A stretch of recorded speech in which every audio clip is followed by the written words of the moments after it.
네, 거장에서 인사드립니다. 안녕하세요, 유채호입니다. 네, 벌써 저희 세 번째 시간입니다. 오늘도 색다른 토론을 이끌어가 주실 두 거장 함께 모셨습니다. 토마토 투자자분의 김상호 대표, 그리고 토마토 투자클럽의 야전군 대표 함께 하시겠습니다. 네, 안녕하세요. 안녕하십니까. 네. 오늘도 시청자분들께 이 거장의 시선 날카롭게 전해주시길 바랍니다. 기대해 보겠습니다. 먼저 오늘은요, 이번 한 주를 둘러보는 시간을 가져가 보도록 하겠습니다. 오늘 코스피가 1985에서 마감이 됐죠.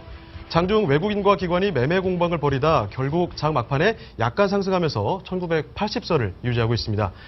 두 분 거장께서는 이번 한 주를 어떻게 보셨는지 거장의 시선으로 바라본 금주 시장에 대해 토론을 한번 해보도록 하겠습니다. 먼저 김상호 대표님 말씀해 주시겠습니다. 이번 주 시장 어떻게 보셨습니까? 네, 대단히 중요한 게 하나가 나왔죠. 아마 모두 다 삼성전자가 왜 이렇게 올랐어? 이게 뭐야? 뭐 때문이야? 이렇게 하셨을 겁니다.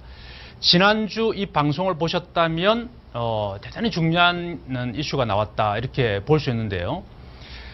지난주 우리 PD분들이 주제 선정을 제대로 한번 한 것 같습니다. 바로 중국 주식의 MSCI 지수 편입.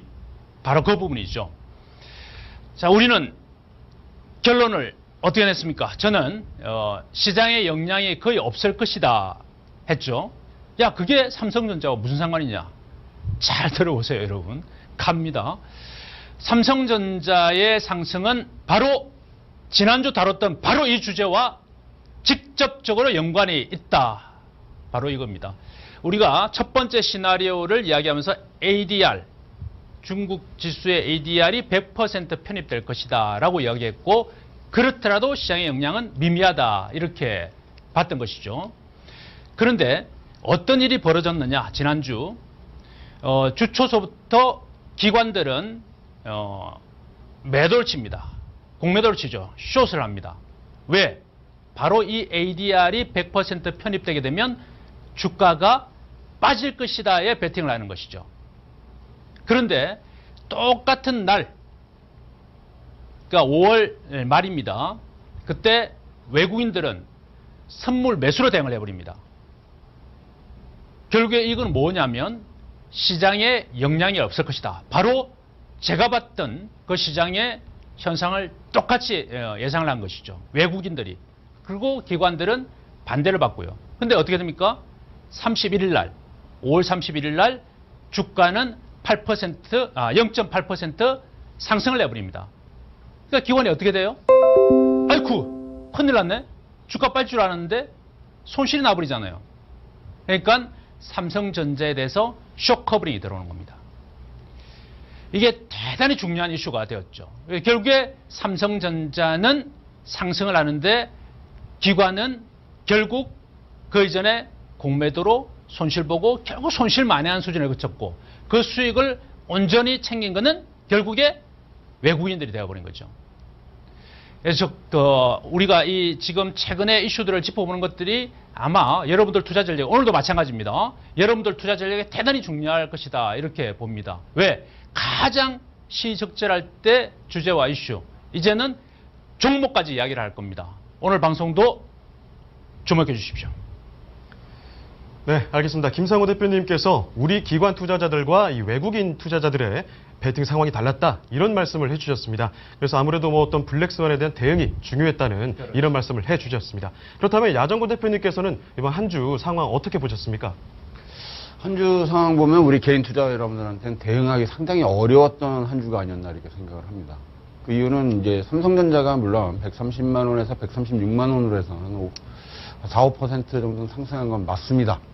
근데 문제점은 그 점이 두 가지 점이 있겠죠. 삼성전자의 급등은 7조 원 정도의 영업이익이 발생할 것이냐 하는 부분에 기대치하고, 또 하나는 자사주 소각에 대한 기대 심리가 작용했던 것으로 판단을 합니다. 근데 여기서 우리가 짚고 넘어가야 될 것은 지수 상황입니다. 지수는 거의 오르질 않았어요. 지수가 올라온 건 한 30포인트 정도? 반면에 이 얘기는 무슨 얘기냐면은 지수를 1980선으로 근접시키면서 재밌는 현상이 발생한 게 뭐냐면 삼성전자하고 네이버를 그러니까 상승하는 과정 속에서 지수를 제한시켰다고 보는 부분입니다. 그러니까 보니까 오늘 LG화학이라든지 포스코라든지 이런 주식들은 다 빠졌거든요. 그러니까 쉽게 말하면 두 가지 측면으로 볼 수가 있는데 삼성전자하고 네이버를 주축을 해서 땡겨 올리는 착시 효과를 보였지만은 사실적으로 본다면은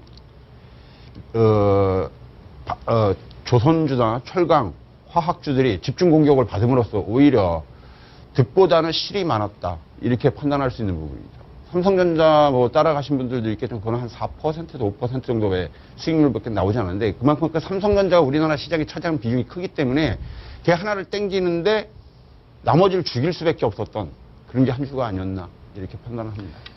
네, 알겠습니다. 야정군 대표님께서는 지금 삼성전자의 급등이 착시 효과에 불과했다. 오히려 득보다는 실이 많은 시장이 아니었나 그렇게 보고 계셨는데요. 김상훈 대표님께 이쯤에서 여쭤보고 싶습니다. 그렇다면 기업이나 산업별 동향 어떻게 보고 계시는지 모르겠어요. 제조업 가동률이 좀 떨어졌다는 그런 이야기가 들고 있는데요. 예. 이게 이제 또 하나의 이슈인데, 4월 산업 생산이 하락을 했죠. 수치상으로 본다면 0.8%를 하락을 했고요. 말씀하셨던 제조업 가동률이 71%로 또한 하락을 합니다. 자, 이 현상만 놓고 보면은 불안하죠.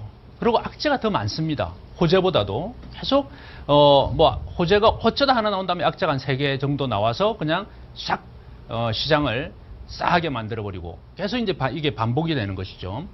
자, 근데 이제 우리가 중요하게 봐야 될 것은 과연 그러면 공략을 할 종목은 없나?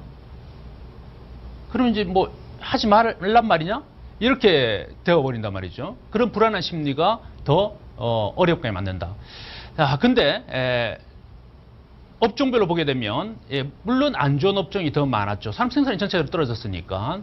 보시게 되면 자동차가 전월 대비 6.3% 하락을 했고요. 건설업종도 6.7% 하락을 합니다. 반면에 반도체는 13.5%로 크게 상승을 해요. 자, 그러면 우리가 그렇다고 해서 자동차를 팔고 반도체를 살까? 이런 고민을 이제 하게 되겠죠. 근데 더 중요한 건 제일 중요한 겁니다. 과연 이 악재, 자, 현상입니다. 산업 생산이 하락을 했다. 제조업 가동지수 하락을 했다. 그건 안 좋은 거예요. 왜? 기업들이 힘든 거니까. 그렇잖아요. 계속 힘들어 왔다는 거예요. 4월 동안. 5월 발표도 했지만. 그렇다면 문제는 뭐냐면 과연 이 악재, 현상인 이 악재가 시장에서 반영을 했느냐 아니면 반영하지 않았냐. 이게 가장 중요한 것이고 여러분은 이 시간을 통해서 저와 함께 그걸 읽어내는 노력을 하셔야 된다. 그러면 그게 쌓여서 내공이 되고 통찰력이 되고 직관이 된다. 바로 그걸 제가 할 게 아니라 바로 여러분들이 해야 된다. 그래서 이걸 하는 것이다. 자, 그러면 또 다른 걸 한번 볼까요? 예, 산업 생산 자체에서 안 좋게 나온 것들이 많았죠. 그런데 선행지수 순환 변동치라는 게 있어요. 그거는 뭐냐면 지금의 현상은 나쁜데 앞으로는 어떨 것이냐고 물어보는 겁니다. 그 소재들을 가지고. 자, 그거는 방금 우리가 요 자료가 좀 잘 보여지는데요. 노란색 선으로 표시되는 것이 선행지수 순환 변동치입니다. 얘는 100을 기준으로 했을 때 밑에 있으면은 안 좋게 보는 것이고 100 위에 있으면은 괜찮은 것이죠. 근데 최근에 한번 봐보세요.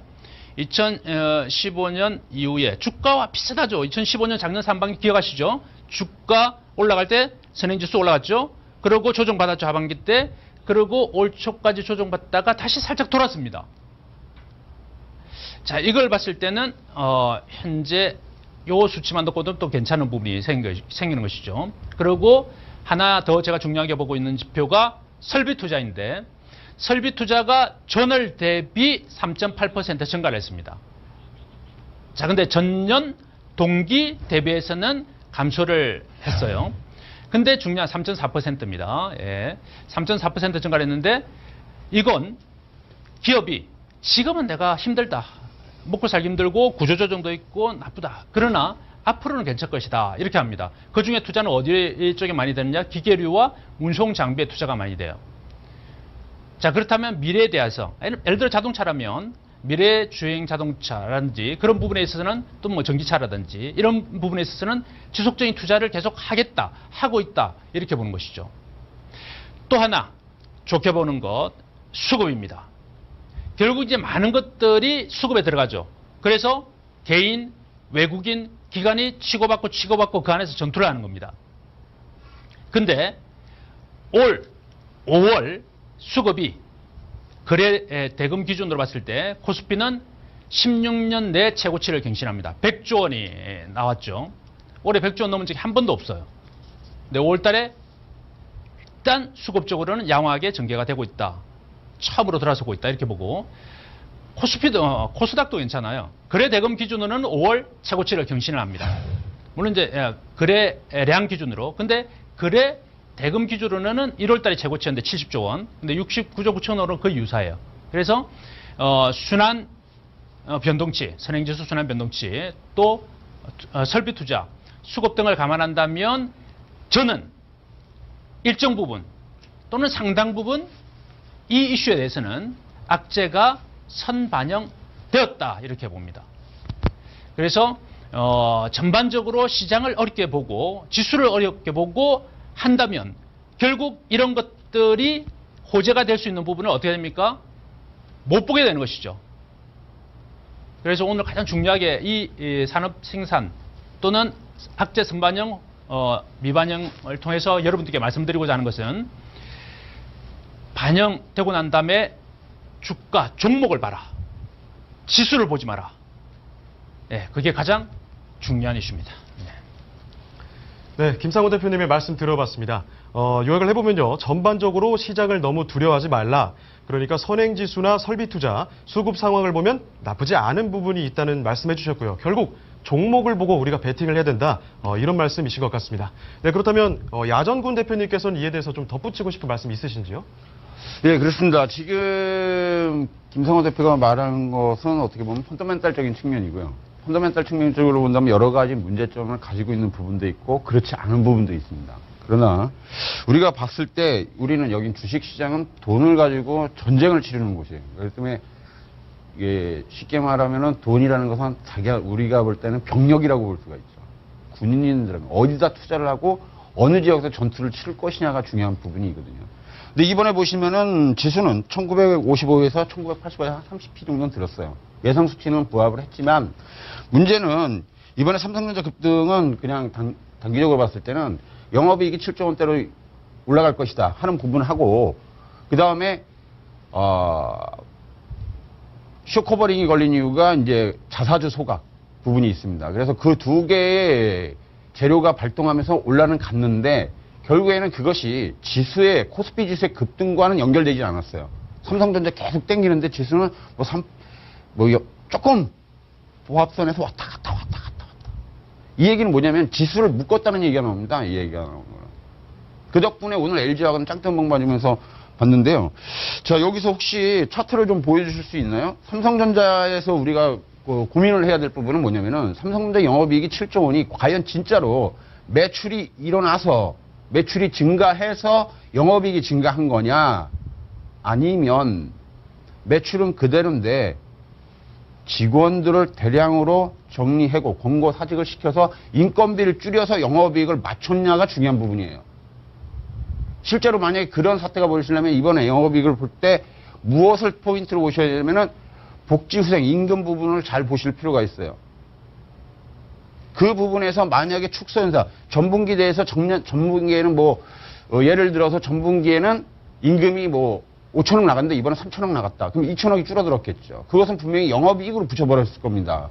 이런 점을 감안한다면은 만약 그런 사태로 들어갔다면은 삼성전자는 살러 올라가는 게 아니라 저건 죽으러 올라가는 겁니다. 그리고 자사주 소각은 이번뿐만 아니라 작년에도 있었고요. 재작년에도 있었어요. 그 지점은 120만 원 선에서 항상 자사주 소각 발표가 있었다는 점도 포인트입니다. 이번에도 그랬고요. 그렇다면 그리고 나서 올라간 지점은 약 15% 정도 상승한 것으로 끝납니다. 그러면 전 고점이었던 작년 고점이었던 139만 원에서 140만 원을 돌파할 것이냐 과연. 돌파하지 못한다면 저 자리가 아마도 힘든 구간이 나올 것으로 보입니다. 그렇다면 이번에 삼성전자를 끌어올리는데 종합주가지수하고 연동해서 움직인 부분은 조금 문제가 있을 수 있었죠. 그러니까 삼성전자가 급등하니까 다들 올라갈 거라고 생각을 했던 건 부분은 맞는데 지수는 올라가는데 사실적으로 본다면 포스코라든지 LG화학이라든지 포스코 한번 보여주실래요? 포스코 같은 거 한번 보시게 되면 포스코 같은 경우는 보면 20만 원에서 급락을 하는 게 보이시죠. 지금 4월 달에 보시면 가서 5월 달부터 지수보다 선행해서 먼저 하락을 하고 있다는 걸 볼 수 있습니다.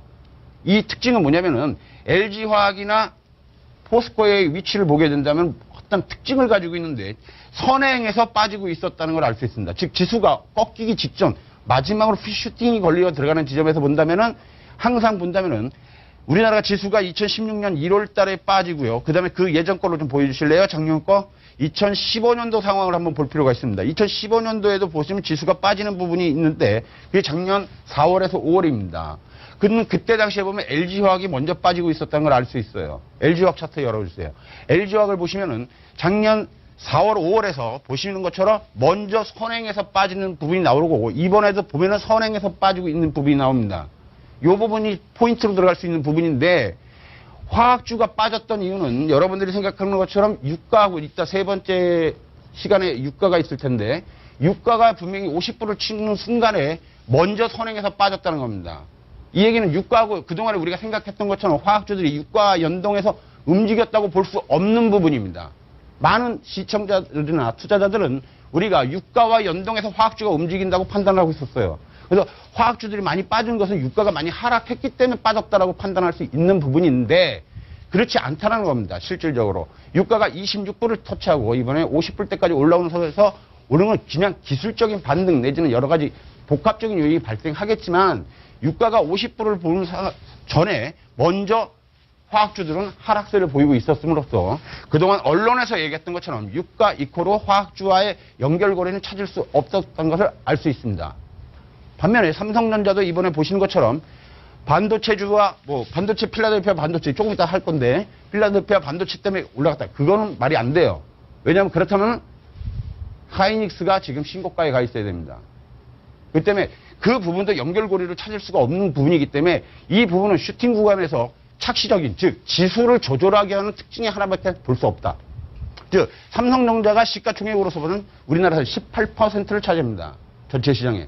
그렇기 때문에 얘 하나를 올려줌으로써 전체를 2,000선에다 맞추겠다면 삼성전자는 140으로 투하했을 경우 LG화학이나 현대중공업 이런 업종 타 업종 대표주들이 약 2%에서 4%가 추가 하락을 해야 된다는 조건을 갖고 있습니다. 그렇기 때문에 시장 참여자들은 이번에 삼성전자하고 삼성전자의 슈팅을 보면서 야 지수가 올라가겠지 하고 아마 화학주나 중공업 많이 밀렸으니까 얘네들도 같이 뛰겠지 했다가는 바로 손실로 이어졌던 한 주가 아니었나 이렇게 판단을 합니다. 그렇기 때문에 하나를 놓고 즉 어두운 밤에서요 정중 하나를 놓고 거기에 불나방들을 땡긴 것밖에 안 돼요. 그러니까 불이 켜졌으니까 다 날이 밝을 거야 하고 덤볐는데 아직 아닌 거죠. 거기서 다치게 되는 겁니다. 그러니까 우리 시청자 여러분들이 다음 주에도 연결고리를 본다면은 삼성전자 추가 슈팅은 140을 저항선을 놓고 어떻게 움직일 것이냐가 관전 포인트가 될 것 같아요.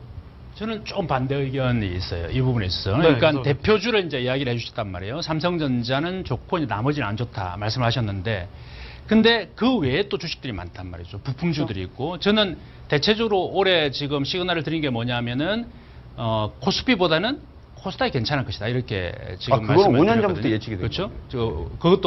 그거는 우리가 의견이 같았고 또 네. 야정군 우리 대표님과 그래서.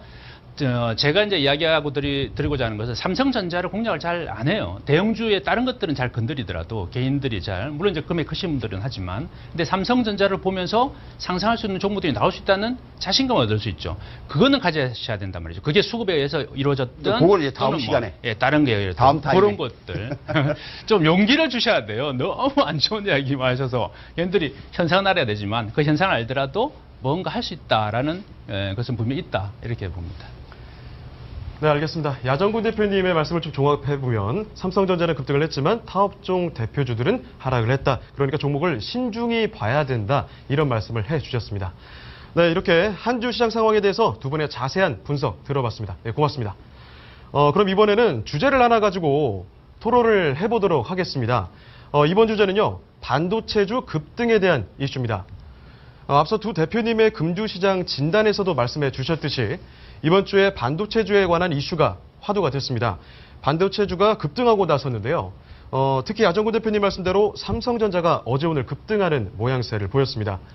반도체주 급등에 대한 원인 분석과 이에 따른 투자 전략까지 두 분 거장의 의견을 들어보겠습니다. 먼저 김상호 대표님, 반도체주 강세 요인이 뭔지 좀 궁금합니다. 네. 상황 살펴 주시죠. 여러 가지 이제 요인들이 있는데 시장에 나타난 이제 현상들을 본다면은 바로 필라델피아 반도체 지수 자료를 보시게 되면 반도체 지수가 전고점을 돌파합니다. 이거는 이제 뭘 의미하냐면 아까 이제 우리 야정무 대표가 이야기를 했지만 우리나라의 반도체주들은 아직 실적들이 못 따라가요. 근데 세계 시장에서 반도체 지수, 그러니까 우리뿐만 아니라 뭐 마이크론이라든지 샌디스크라든지 여러 기업들이 있단 말이죠. 그러니까 미국에 있는 반도체 기업들 위주로는 전고점을 돌파를 했다는 겁니다. 그러니까 글로벌 시장을 말하는 거예요. 이건 우리나라 시장만 가지고 이야기하는 게 아니고 전체 글로벌 시장에서 우리나라가 차지하는 반도체의 메모리는 시장이 크지만 여러분 다 알다시피 디램은 지금 수익성이 뭐 꼬꾸라지고 있잖아요. 그러니까 많이 팔아도 남지가 않는. 여기서 이야기하는 것들은 시스템 반도체까지 다 들어가는 거예요. 비메모리 반도체까지. 그렇게 했을 때는 미국의 마이크론 등 실적들은 지금 상당히 좋습니다. 1분기도 좋고 2분기도 견조하고. 그래서 659.7로 올해 5월달 전고점을 돌파하죠. 그러니까 미국 내의 반도체 지수는 상당히 괜찮다. 그러면 이게 뭘 이야기하냐면 지금까지 우리나라 반도체 지수들은 좋지를 못했지만 하반기에 실적이 조금만 동반되면 상승의 저점을 깔아준다. 그러니까 발판은 해줄 수 있다. 이렇게 볼 수 있는 것이죠. 이 지수 자체를 보게 되면. 그리고 2분기 실적이 지금 삼성전자가 개선이 될 것이다. 1분기보다 좋아질 것이다. 와, 또 자사주 매입 소각, 또 처음에 말씀드렸던 이제 수급적인 요인인데요. 쇼커버링이 강하게 들어오는데 아까 우리 야정무 대표께서 이야기했듯이 그 쇼커버링이 쭉 퍼져서 들어온 게 아니라 종목에 집중적으로 들어옵니다. 그러니 시장을 보면 안 되고 종목적으로 접근을 할 수뿐이 없는 거죠. 또 그렇게 해야지만이 종목들에서 수익이 날 수 있는 것이고. 그래서 이런 요인들로 인해서 주가에 이제 반등이 나오게 되었다. 이렇게 볼 수 있습니다. 네, 김상호 대표님께서는 뭐 글로벌 반도체 기업의 업황 호전이 강세 요인이다 이렇게 말씀을 해주셨습니다. 그렇다면 야정구 대표님께서는 이 강세 요인에 대해서 어떻게 보고 계시는지 궁금합니다. 근데 사실상 반도체가 그렇게 강세는 아니었어요. 그 반도체 장비주들이 조금 뛰긴 했는데 반도체 장비주들이 떴던 것은 뭐 삼성전자의 그 평택 공장 증설에 따른 그 거기에 시너지가 있을 것이다 하고요. 그 다음에 SK 하이닉스가 증설을 하고 있는 상황에서 거기에 장비 납품이 되니까 장비 업체들에 대해서 루머들이 돌고 뭐 실제로 계약이 체결된 회사도 있겠지만 대부분이 상승은 그런 부분에서 국한되는 거지 이것이 실적적인 측면으로 뭐 장기적인 중장기적인 측면으로 볼 수는 없다라고 판단을 합니다. 제 입장에서는. 그렇기 때문에 현재 삼성전자의 그 실적이라든지 하이닉스의 실적 이런 것을 본다면 향후에 실적이 그렇게 계속 좋아질 수 있겠느냐 한다는 것은 저는 좀 회의적이다 이렇게 말씀을 드리겠고 그것이 전체 지금 필라델피아 반도체 지수가 상승을 했지만 그것은 주력적으로 가는다 보면 아까 김상호 대표가 말하는 시스템 반도체하고 그다음에 메모리 반도체의 전체적인 수급적인 상황을 봤을 때 지금 시장을 장악하고 있는 것은 시스템 반도체지 메모리 반도체가 아닙니다. 메모리 반도체는 전체 시장의 23%, 반도체 전체 시장의 23% 정도에서 25% 정도 규모이기 때문에 이 부분에서 삼성전자하고 하이닉스가 약 한 50에서 60% 정도 시장 장악력을 갖고는 있어요. 하지만 실질적으로 우리가 시스템 반도체는 메모리 반도체의 전체 X로 보면 75%, 지금 100으로 놓고 보면 75입니다. 그렇기 때문에 전체 주력으로 가는 이 시스템 반도체를 장악하지 못하고서는 삼성전자와 SK 하이닉스의 미래가 그렇게 밝은 상황은 아니에요. 우리나라에서는 지금 시스템 반도체를 거의 삼성전자하고 우리가 하고 있는 SK 하이닉스는 메모리 반도체거든요. 시스템 반도체가 아닙니다. 그렇기 때문에 그 부분까지 타고 들어간다면은 일단 제가 참고로 우리 시청자님들이 어떤 게 시스템 반도체고 어떤 게 메모리 반도체인지를 실물을 한번 보여드리려고 제가 구해왔어요, 이거를. 이렇게 또 준비를 하셨군요. 그래가지고 네. 제가 구해왔거든요, 이거. 대단합니다. 구하느라 힘들었습니다. 퀵으로 받고 난리를 치죠. 이거 여러분들이 보시는 일반적인 삼성전자하고 하이닉스에서 개발하고 있는 반도체 칩은 이 칩입니다. 이렇게 지네처럼 생긴 거. 이 칩이 바로 메모리 반도체라고 하는 거고요. 요거는 이제 우리가 전체 시장의 25% 시장 점유율 사진 좀 올려주실래요? 요게 이제 우리나라에서 삼성전자하고 그 다음에 하이닉스에서 주력으로 생산하고 있는 메모리 반도체가 되겠습니다. 그 다음에 문제는 뭐냐면은 이 반도체 시장은 두 가지 시스템하고 메모리 반도체 이 두 개가 결합해서 100으로 놓고 봤을 때 이 비중은 25%, 약 800억 불 정도 됩니다. 나머지 이 부분인데 이 부분이 약 2,300억에서 2,500억 불 정도의 시장을 형성하고 있기 때문에 삼성전자의 지금 화면에 나오는 것처럼 시스템 반도체는 전체적으로 2,719억 달러 정도, 약 2,800억 불 정도의 시장 규모의 형성이지만 메모리 반도체는 825억입니다. 문제는 이 부분에 있어요. 시스템 반도체는 미국이 주도권을 갖고 있는 곳입니다. 인텔이라든지 퀄컴이라든지 주도권 거의 95%의 시장 장악력을 갖고 있는 부분이에요. 반면에 메모리 반도체는 삼성전자하고 하이닉스가 전체 시장의 약 50에서 60%를 차지를 하고 있습니다. 그런데 여기서 더 중요한 부분은 중국이 어떻게 변하고 있냐입니다. 왜 하이닉스 주가가 반토막이 날 수밖에 없는지 이 시장 장악력을 갖고 있는 상황에서 문제는 지금 시장의 주도권을 갖고 있는 중국이 전체 시장에서 본다면은 중국은 전체 반도체 시장의 55%에서 60%를 수입했습니다.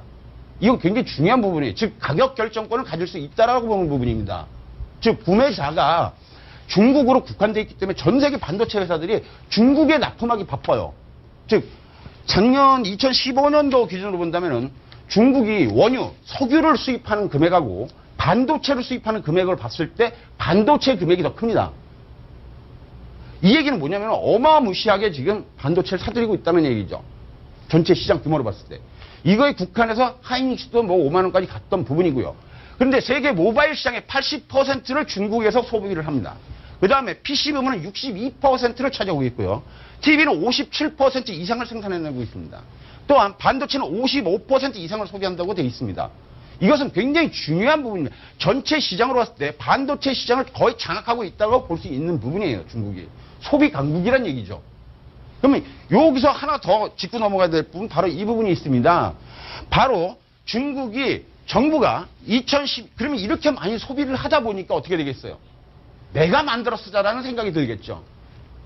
그죠? 남의 나라에서 수입하는 것보다 내가 만들어서 쓰자는 게 바로 시진핑 주석의 생각이에요. 그래서 2012년도에 중국 정부는 7대 신성장 사업을 발표하는데 여기서 제일 중요한 거는 2020년까지 약 166조를 반도체에 투자를 하게 됩니다. 이번에 여러분들이 삼성이 이번에 평택 공장을 할 때 들어가는 돈이 약 15조 원 정도 규모라면 그거의 10배입니다. 어마무시하게 짓는 거예요. 그리고 또 여기서 더 재밌는 것은 이게 올라가 있는지 모르겠습니다. 문제는 중국의 자금력이 지금 현재는 20% 정도 수준입니다. 2014년도에 약 자금력, 즉 자기네가 자체적으로 반도체를 생산하는 것은 전체 시장 자기네 소비량의 20% 하지만 앞으로 7, 8년 내는 70%까지 올리게 된다는 사실이죠. 즉 내가 만들어서 쓸 수 있는 한계가 지금 20%고 80%는 삼성전자, 하이닉스, 인텔 이런 데서 빌려서 쓰겠지만 앞으로 7, 8년 후에는 야 니네 거 다 필요 없어. 나도 만들어서 써. 이 얘기가 나온다는 얘기입니다. 이렇게 됐을 경우 과연 하이닉스하고 삼성전자의 미래가 밝을 수 있겠느냐 한다면은 지금 단기적인 반등 셔트 이 부분에서 놓고 보는 게 아니라 중장기적인 측면으로 본다면 이건 상당히 위협적인 겁니다. 10년 전에 우리나라는 조선철강 해운에 대해서 굉장히 안일하게 생각을 했어요. 결국엔 중국에 다 뺏겼습니다. 그 다음에 쟤들의 공격 라인은 바로 반도체 쪽으로 방향을 틀고 있는 상태에서 이것을 앞으로 향후 7, 8년 내에 저희 한국에 있는 삼성전자나 하이닉스 이 회사들이 메모리 반도체 이것은 시장의 25%에 불과하다고 그랬습니다. 이것을 중국이 자금력으로 50% 이상 끌어올리게 되면은 당연히 삼성전자와 하이닉스는 매출액이 떨어질 것입니다. 그렇기 때문에 이 부분까지 놓고 보신다면은 지금 당장 어떠한 이슈에 의해서 움직이는 시장 상황이 아니라 중장기적으로 봤을 때 내가 4, 5년을 반도체주에 투자할 수 있겠느냐 한다면 저는 노라고 말씀드리고 싶어요. 네. 2011년도에 맞아요. 여러분들한테 네. 중공업과 네. 2007년도입니다. 2007년도에 중공업이 해운업들이 중국에 밀릴 것이다. 앞으로 7, 8년 안에 중국한테 다 뺏긴다라고 말씀드린 적이 있어요. 결국은 지금에 와서는 그것은 결과로 나왔고 많은 해운사들과 조선사, 중공업들이 고비를 맞고 있는 겁니다.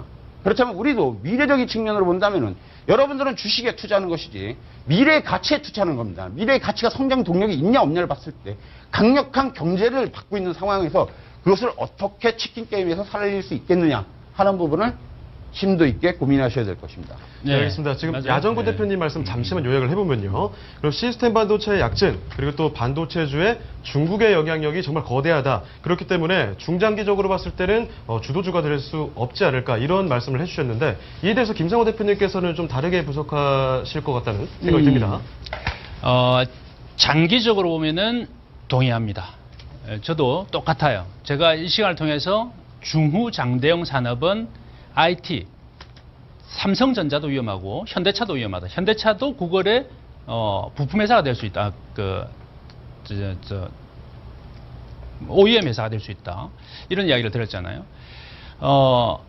삼성전자 장기적으로는 아직까지 완전한 동력을 성장 가치를 가져가지 못한다. 그거는 거의 100% 제가 동의를 합니다. 근데 지금 6월달 현재와 하반기를 본다면 저는 조금 생각이 틀리다. 이렇게 보는 것인데요. 네. 뭐냐면 상반기만 하더라도 저는 삼성전자를 이렇게 좋지를 못했어요. 좋게 보지를 않았어요. 그런데 하반기 되면서 접어들면서 스토리가 지금 좀 바뀔 것 같습니다.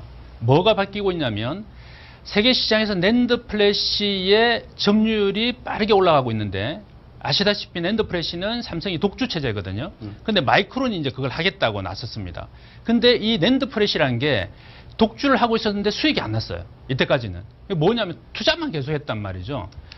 근데 하반기에 접어들어서 삼성이 낸드 플래시 48층을 만듭니다. 이걸 아무도 못 따라와요. 그러니까 뭐냐면 지금 중국의 저 막대한 투자는 삼성이 하는 거는 지금 못 따라오고 있습니다. 낸드 플래시는 쟤들이 못하는 거. 바로 말씀하셨던 D램이란 말이죠. 그럼 삼성전자의 D램 부분은 분명히 깎여 먹을 수가 있는 것이고, 하이닉스도 위험할 수 있는 것이죠. 그 부분에 있어서는.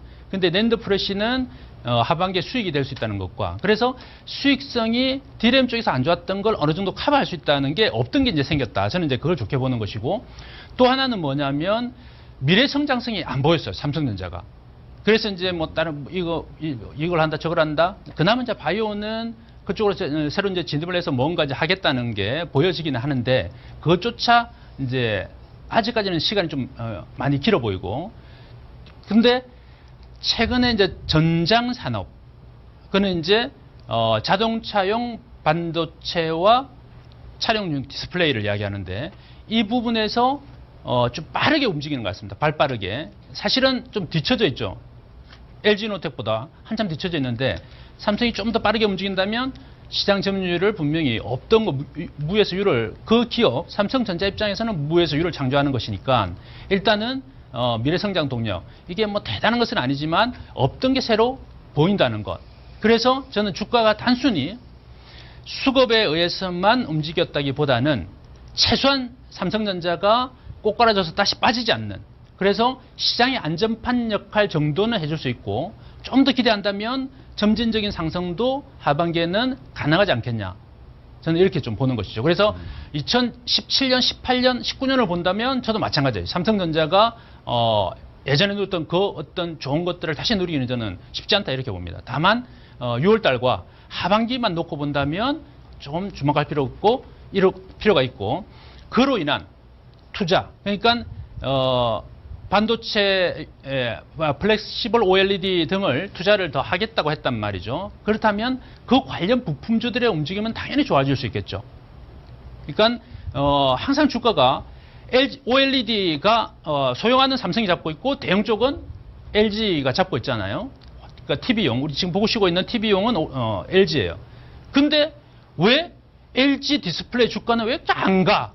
이 궁금증을 가져보셔야 됩니다. OLG는 넘어가 보면 방금 부품주에서 연결이 되는 거예요. 처음에 투자를 하는데 LG 디스플레이는 단가를 계속 인하 압력을 받을 수뿐이 없습니다. 왜? LCD랑 LED랑 맞춰야 되니까, 주가 상품 가격을. 근데 부품사들은 어때요? 책값 주고 일단은 납품을 하게 된단 말이죠. 그렇다 보니까 부품사들이 먼저 주가가 듭니다. 그래서 AP 시스템 같은 경우에 주가가 두세 배 그냥 올라가 버리는 거죠, 작년에. 그 다음에 LG 디스플레이가 실질적인 이제 세계 시장 점유율이 넓혀지면서 수익성이 나올 때, 그때 이제 주가는 움직이는 것이죠. 이것도 지금 삼성이 하는 플렉시블 디스플레이도 마찬가지입니다. OLED도. 그렇게 본다면 아직 그 부품주들은 삼성전자를 보면서 자신감을 좀 저는 가질 필요가 있다는 거죠. 그래야 종목이 보이게 되는 거거든요. 예, 그렇습니다. 네. 김상우 대표님 말씀을 요약을 해보면요. 삼성전자가 아직까지 시장의 안전판 역할을 할 수 있다. 그리고 종목별 성장성에 대한 기대감을 말씀을 해주셨습니다. 이에 대해서 야정호 대표님도 동의를 하시는지 모르겠습니다. 아니요, 저는 동의 안 해요. 아, 그래요? 어떤 의견을 갖고 왜냐하면 계시나요? 이번에도 보시는 것처럼 완전히 삼성전자가 아까 말씀드렸듯이 시가총액이 전체 우리나라 코스피 시장에서 18% 이상을 차지하고 있습니다. 그렇기 때문에 거의 200조 정도 차지하고 있는 상황인데 지금 보시면은 계속 그 삼성그룹이 보시면은 삼성전자 차트 한번 올려주실래요? 삼성그룹이 계속 그 주가가 120만 원, 110만 원대만 가면은 이제 자사주 매입 이걸 이슈를 지금 세 번째 쏜 겁니다. 그렇기 때문에 마찬가지로 보여지는 부분이고요. 어차피 저항선으로 보는 부분 여기서 지금 137만 7천 원 오늘 나왔지만은 나머지 갈 수 있는 최대 수치는 150만 원 정도로 본다면은 뭐 10% 정도 보이는 거죠. 근데 문제는 여기 있어요. 이 부분이 137에서 150을 쏴 올리는데 지수 2000에다 고정시킬 것이냐예요. 2000에다 넣고 지금 보시면 지금 최근에 보시면 삼성전자가 125만 원 정도 5월 중순부터 해서 5월 하순 해가지고 지난주부터 해서 126만 원 정도 맞고서 한 10만 원 정도 올랐거든요. 근데 지수의 반등 속도를 본다면 그렇게 오르진 않았어요, 지수가. 1% 정도에서 1.5% 정도 올랐다면 그렇게 많이 오른 건 아니거든요. 그렇다면 20p 정도 들어주는데 삼성전자가 저 정도 하겠다. 그러니까 시가총액면 쪽에서 삼성전자가 확장이 됨으로써 풍선 효과, 반대쪽에서 누군가 바람이 빠지는 역할을 해줘야 되는데 그게 이제 화학주들이 바람이 빠지는 거죠. 그래야 시가총액이 맞아 들어가겠죠. 왜냐하면 대한민국의 지수 2000에 대한 시가총액은 1400조 원입니다. 그러니까 지수 2000을 딱 놓고 봤을 때 1400조가 나와야 되는 거예요. 예를 들어서 뭐 갑자기 1500조가 될 수도 없고요. 1600조가 될 수도 없어요. 지수 2000은 우리나라 시가총액으로 환산하면 1400조입니다. 그러면 삼성전자가 1400조 원에서 예를 들어서 180조 원에 했다가 200조 원으로 가면 20조 원이 증가를 하게 되겠죠. 그죠? 그럼 누군가 20조 원이 빠져야 돼요. 그래야 지수가 정확히 1400조 원에 맞춰지기 때문에 그렇다면 그 조건으로 본다면은 삼성전자 하나를 보시고 지수가 2000이라고 봤을 때 분명히 화학주라든지 중공업 이런 주식들이 선반영해서 하락세로 오히려 20조 원이 줄어들어야 된다. 그쪽에서 업종군이. 그러니까 지수적인 측면으로 삼성전자도 오르고 지수가 올랐는데 왜 내 거 화학주는 빠지지? 유가도 올랐는데 이렇게 돼버리는 거예요.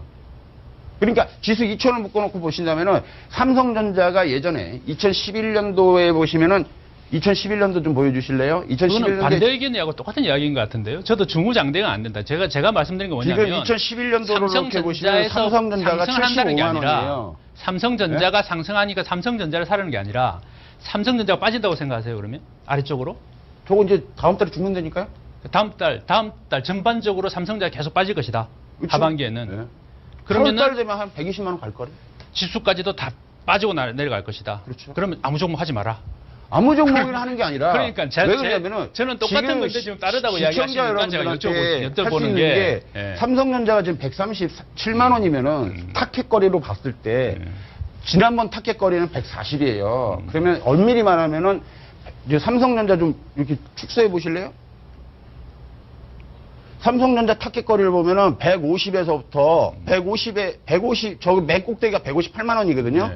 그 다음에 2014년도 하반기에 지수 2000 돌파할 때가 150이에요.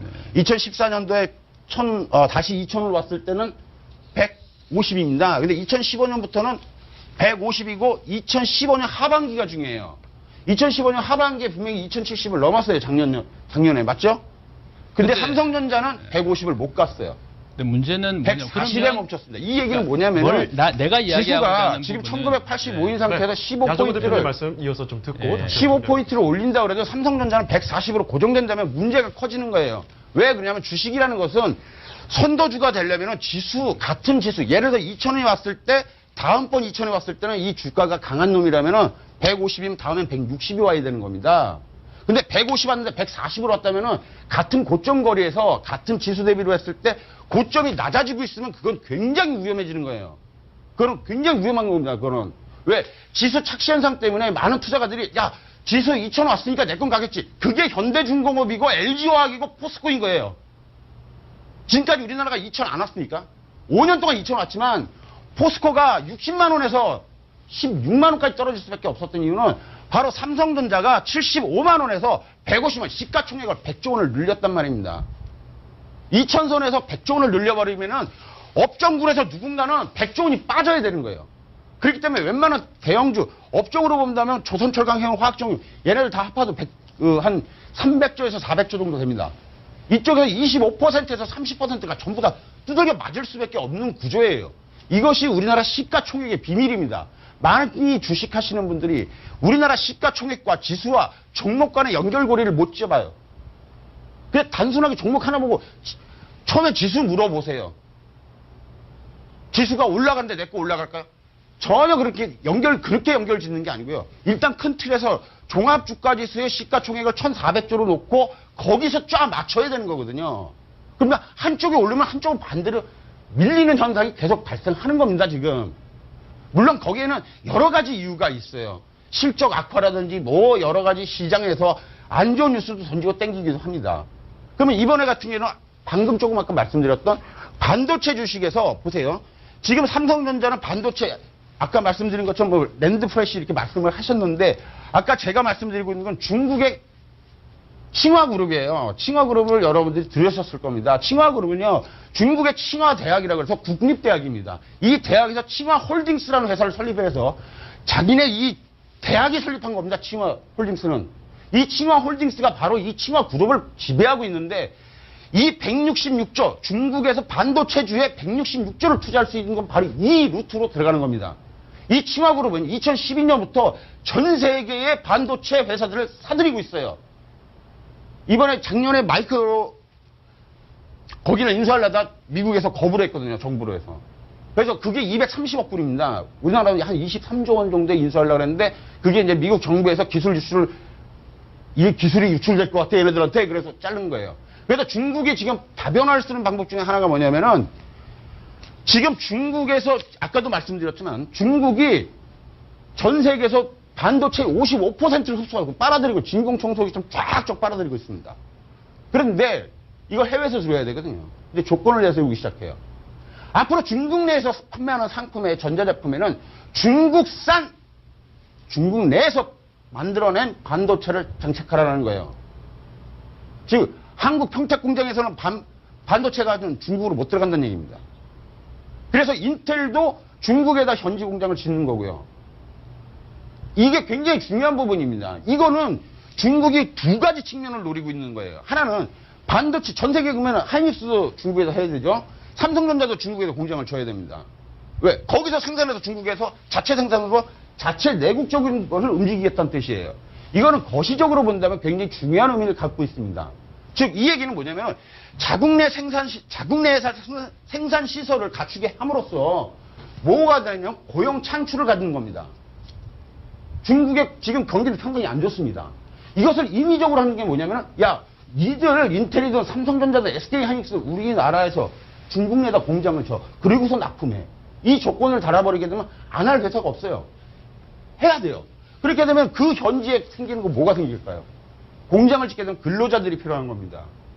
근로자들은 삼성전자 중국 공장, 하이닉스 중국 공장, 인텔 중국 공장에서 일을 하게 되겠죠.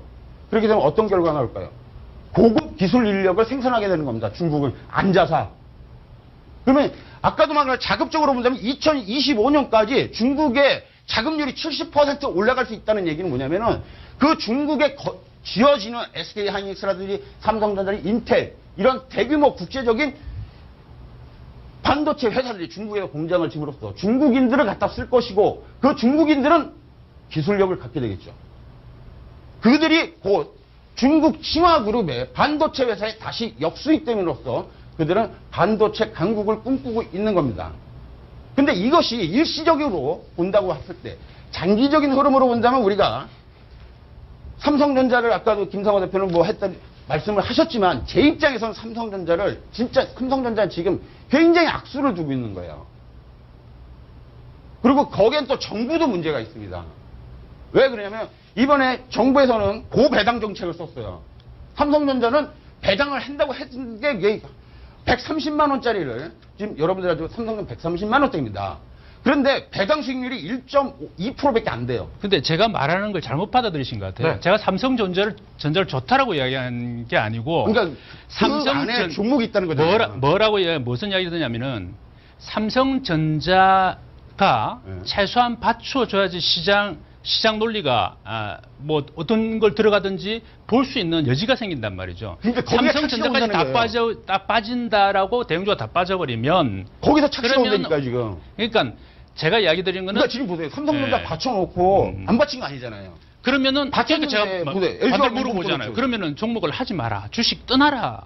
당분하지 그러니까 마라. 이렇게 해본단 말이에요. 문제는 그거를 파악할 줄 모르면 그러면 정확히 그러면은 쉬어라 이렇게 이야기가 돼야 되겠죠. 그러면 그렇죠. 쉬는 게 맞아요. 그러면 몇 개월 동안 쉬어야 된다고 생각하십니까? 몇 개월이 아니죠. 자기 위치가 올 때까지 쉬어야 돼요.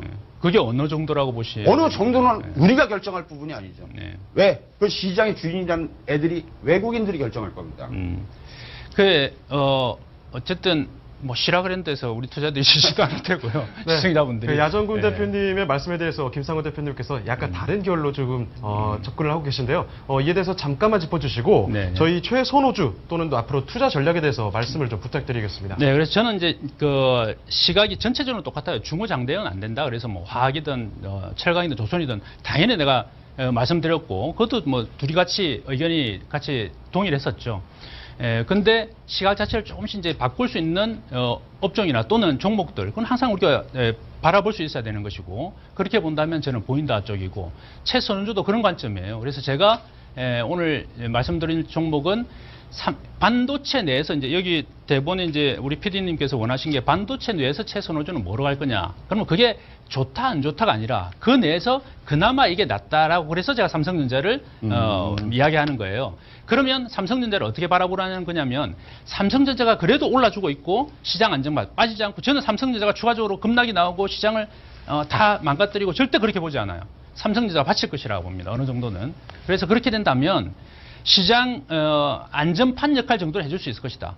그래서 얘를 보면서 너무 불안해하지 말고 시장 자체를 안 좋게 보지 말고 어느 쪽으로 공략할 것이냐 본다면 저는 업종 외의 대표주들이 오히려 더 좋게 본다.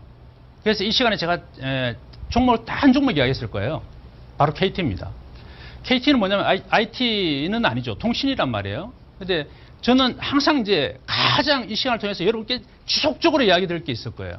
그게 뭐냐면 융복합 미래가치 창출입니다. 그걸 하지 않으면 절대 주식에서 앞으로 수익 내기 쉽지 않을 것이다. 그럼 융복합 산업이 뭐냐? 아니면 융복합에 조금이라도 이렇게 발을 걸치고 있는 업종이나 종목이 뭐냐라고 계속 접근해야 돼요. 그러면 저는 대한 종목으로 KT가 괜찮다 이렇게 보는 것이죠. 그래서 KT는 통신, 앞으로 5G의 융복합 이런 부분에서 주가가 계속적으로 나아질 공산이 크고 그 외에 뭐 부동산이 저는 이건 다 부가적으로 봐요. 부동산이 주가는 아니니까. 그러나 이제 실적에는 그나마 도움이 되니까 수익성에는 도움이 되겠죠. 그래서 수익성과 성장성을 동시에 가져갈 수 있는 종목들 그렇게 하면서 융복합이 되어지는 종목들 그런 것들을 계속 뭐 KT뿐만 아니라 그런 종목들이 이제 많이 나올 거예요. 지금은 별로 많이가 없어요. 우리나라가 제대로 뭔가 기업들이 제대로 투자를 못하고 있다는 것이죠. 그런데 그렇게 나올 것이다 그러는데 하나가 KT. 다음에 이제 한화를 이야기를 드리려 하는데 한화는 뭐냐면 융복합 외에 뭐 융복합 주식들이 많지 않은데 그것만 해서 100% 채울 수 있냐? 안 되겠죠, 그죠? 안 될 거 아니에요. 그러면 대한 종목으로 또 하나 한화는 대안이 될 수 있다. 대안은 실제 가치주의 관점으로 접근한다면 지금 퍼가 0.2배예요. 그만큼 저평가되어 있다는 것이죠.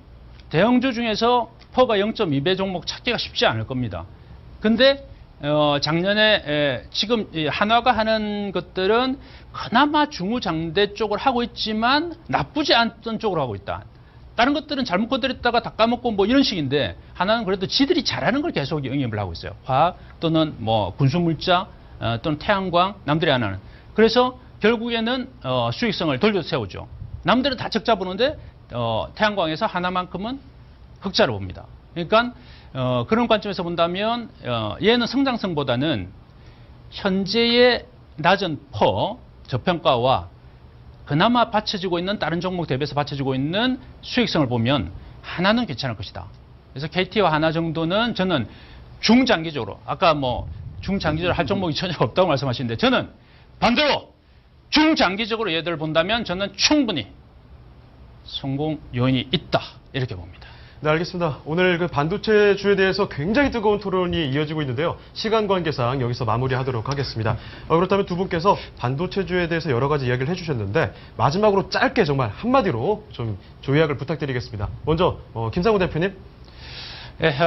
결국 시장 논리로 너무 시장을 봐버리면 안 된다. 제가 지금 계속 종목하고 종목을 이야기 드릴 거예요. 지속적으로 계속 이제 여러분들과 같이 지켜보면 되겠죠. 그래서 종목을 접근하면 저는 충분히 공략 가능한 시장이다. 지금 5년째 지금 주가가 계속 횡보하고 못 가고 있잖아요. 그럼 5년 동안 주식 안 하셨느냐? 또 앞으로 3년 동안 안 좋을 거라고 이야기했어요. 저성장이다. 왜 현실을 알아야 되니까? 근데 현실은 저성장인데 그럼 주식 안 할 것이냐? 하지 말란다 이러면 안 하시겠어요? 하실 거잖아요. 그러면 그 종목을 뭐로 갈 거냐? 실제의 종목으로 접근하면 된다. 답이 있다. 이렇게 말씀드립니다. 네, 알겠습니다. 그렇다면 야정군 대표님께서 짧게 한마디로 요약을 좀 부탁드리겠습니다. 반도체 시장 이거에 대해. 네. 반도체는 주도주가 되지 않을 겁니다. 앞으로 계속 또 위험에 봉착할 수 있습니다. 단기적으로는 뭐 어떤 이슈들이 발생해서 할 수는 있겠지만은 중장기적으로 봤을 때는 잘못 건드리시면 여러분들이 계속 피해를 보실 수 있는 업종군의 하나가 반도체입니다. 그다음에 제가 대안을 드린다면 여기 제 끝에 걸 못 봤어요. 저는 여기서 보면은 뭐 반도체 대안주 주식을 여기서 추천하라고 돼 있는 것 같은데 맞나요? 그 부분에 대해서는 뭐 다음에 또 보충할 기회가 그건 있다면 나중에. 말씀해 주시죠. 예. 네. 그렇다면 야정군 대표님의 말씀까지 이렇게 들어봤습니다.